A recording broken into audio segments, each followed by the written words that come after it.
شیافه بستم خوش من به ویدیو. اگه نتونم 5 نفر رو بزنم باید آخرین عکس گالری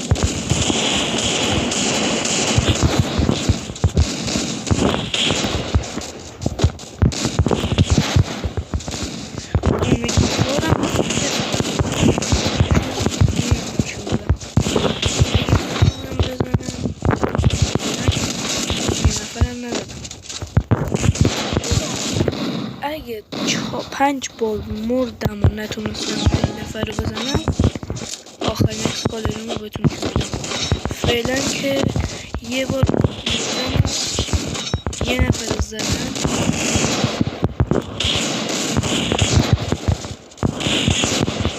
دوتا چین نمورد حسابش نکرده حتما 2 بار تا حالا مردم.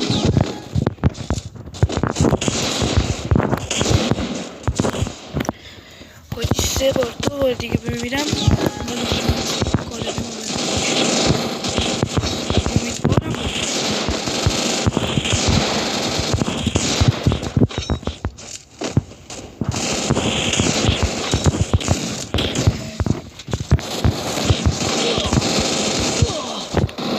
یه بار دیگه بمیرم تموم بود. اکس گالری رو بهتون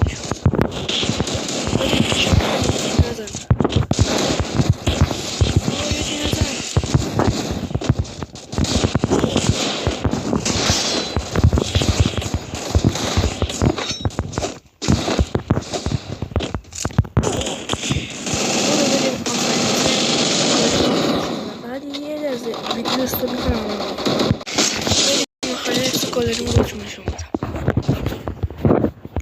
اینم از آخرین عکس گالری من. امیدوارم خوشتون اومده باشه از این ویدیو. تا یه دونه ویدیو دیگه خداحافظ.